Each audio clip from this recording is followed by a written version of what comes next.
আরে আরে আরে, দাঁড়াও। চা পাতাটা একদম ফেলো না। আমি একটা আজকে তোমাদের সাথে জিনিস শেয়ার করব। চা পাতাটা রাখো আর চলো ভিডিওটা দেখে নাও। হাই এভরিওয়ান, তো তোমাদের সাথে আজকে একটা দারুণ রেমেডি শেয়ার করব। যাদের মুখে প্রচণ্ড পিম্পলের সমস্যা, পিম্পলের দাগ রয়েছে, কিছুতেই উঠছে না, নামি দামি ক্রিম মেখেও যাচ্ছে না, তো আজকের এই জিনিসটা একবার ইউজ করে দেখতে পারো। তো এটা কিন্তু দারুণ একটা জিনিস, তোমাদের সাথে সবটাই শেয়ার করব। তো এছাড়াও যাদের মুখে প্রচণ্ড বলিরেখার সমস্যা হয়ে গিয়েছে, বয়সের একটা ছাপ পড়ে গিয়েছে, তো তারাও কিন্তু ইউজ করতে পারো। আজকের রেমেডিটা খুব কিন্তু একটা হেল্পফুল একটা তোমাদের রেমেডি হতে চলেছে। তো চলো তোমাদের সাথে সেটাই শেয়ার করছি। তো তার আগে ভিডিওটা যারা আমার নতুন দেখছো তারা কিন্তু অবশ্যই সাবস্ক্রাইব করে দিও, আর লাইক কমেন্ট শেয়ার করতে একদম ভুলো না। তো চলো তোমাদের সাথে রেমেডিটা শেয়ার করে দিই, তো তোমরা দেখতে থাকো। প্রথমে তোমরা একটা পাত্রে 1 কাপের মতন জল দিয়ে দেবে। তারপর জলটা হালকা ফুটে আসলে তাতে 1 চামচ কি 2 চামচ তোমরা তোমাদের যতটা ফেস প্যাকটা বানাতে চাইছো ততটা পরিমাণ তোমরা চা পাতা দেবে।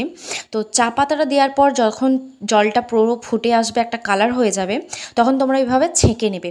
তো একটা পাত্রে জলটা নিয়ে নেবে আর একটা পাত্রে চা পাতাটা নিয়ে নেবে। তো এখানে জলটা আমি এই জন্যই নিচ্ছি, টোনার হিসাবে ব্যবহার করব।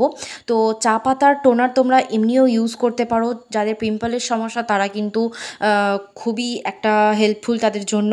তো তারা কিন্তু এটা ইউজ করলে খুব তাড়াতাড়ি কিন্তু ব্রণ একদম দূর হয়ে যাবে, প্লাস ব্রণের যে দাগগুলো থেকে যায় ওগুলোও কিন্তু দূর হয়ে যাবে। এছাড়াও তোমাদের চোখের নিচে যে কালো কালো ডার্ক সার্কেলগুলো হয়ে থাকে সেগুলোও কিন্তু অনেক রিমুভ করবে।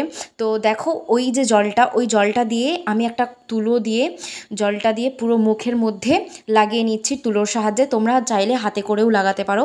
তো লাগিয়ে নেওয়ার পর আমি এখানে একটু শুকিয়ে নেব। তো ড্রাই হওয়া পর্যন্ত আমি ওয়েট করব। এটা তোমরা কিন্তু ড্রাই হওয়ার পরেও মুখটা ধোবে না, তো এর ওপরেই কিন্তু আমরা ফেস প্যাকটা লাগাবো। তো তার জন্য দেখো চা পাতাটা যে আমি আলাদাভাবে রেখেছিলাম, তো সেটাই আমি একটু স্প্রেড করে নিচ্ছি, একটু ম্যাশ করে নিচ্ছি চামচের সাহায্যে। যেহেতু এটা একটা দানা দানা টাইপের থাকে, তো এটাকে ভালোভাবে আমি একটু ম্যাশ করে নিচ্ছি। তো এরপর দিয়ে দেব 1 চামচ টক দই। তো এরপর দিচ্ছি মধু 1 চামচ। তো যাদের মধুতে অ্যালার্জি আছে তারা মধুটা অ্যাভয়েড করতে পারো। তো চলো আমি এই 3টে উপকরণ খুব ভালোভাবে মিক্সড করে নিচ্ছি। তো পেস্টটা আমার তৈরি হয়ে গেছে। তো আমি আমার এবার ফুল ফেসে লাগাবো। তো তার আগে আমি মুখটা ক্লিন করেই নিয়েছি। তো তোমরা ফেস প্যাক লাগানোর আগে ফেসটা ভালোভাবে ক্লিন করে নেবে। তো চলো আমি আমার ফেসে ভালোভাবে লাগিয়ে নিই। তো যাদের ফেসে খুব পিম্পলস আছে বা পিম্পলসের প্রচণ্ড দাগ রয়েছে, তো যেখানগুলোই প্রচণ্ড পিম্পলস আছে সেখানটাই বেশি বেশি করে লাগাবে, একটু মানে ঘন ঘন করে লাগাবে। তো আমার মুখে খুব কম পিম্পলস আছে, একটা দুটোই হয়েছে, তো সেই কারণে আমি হালকা করেই লাগাচ্ছি। তো যেখানগুলোই আছে আমি সেখানগুলো কিন্তু একটু বেশি ঘন ঘন করে লাগাবো। তো তোমাদেরও যেখানটায় পিম্পলস বেশি রয়েছে তো তোমরাও একটু বেশি করে ওইখানটায় পেস্টটা লাগাবে। তো আমি আমার ফুল ফেসে খুব ভালোভাবে লাগিয়ে নিচ্ছি।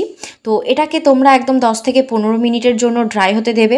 তো যতক্ষণ না ভালোভাবে ড্রাই হচ্ছে একদমই কিন্তু ধোবে না, পুরোপুরি ভালোভাবে যখন টান টান হয়ে আসবে, দেখবে স্কিনটা একদম খুব ভালো টান টান হয়ে গেছে, মনে হচ্ছে যে মুখটা প্রচণ্ড টান লাগছে, তখন কিন্তু তোমরা এটা 2 হাতে রাব করে নিয়ে ধুয়ে নেবে।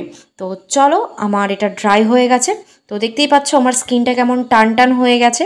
তো আমি এবার এটাকে একটু হাতে করে মাসাজ দিয়ে তো আমি এবার তুলে নেব। দেখতেই পাচ্ছ আমার হাতে একটুও লেগে নেই। তো আমার এটা খুব ভালোভাবে ড্রাই হয়ে গেছে। তো চলো আমি এটা ক্লিন করে আসছি তোমাদের কাছে।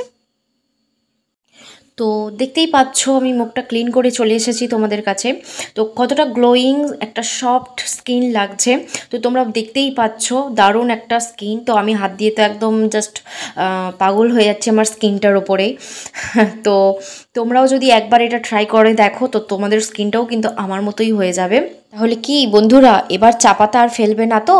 তো চা পাতা না ফেলে এইভাবে একটা দারুণ কিন্তু ফেস প্যাক রেডি করা যায়। তো তোমাদের সাথে সেটাই আমি আজকে শেয়ার করলাম।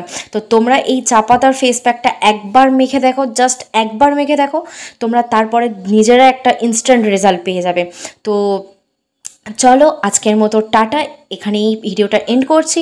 ভালো লাগলে লাইক কমেন্ট শেয়ার করতে একদম ভুলো না। তো টাটা।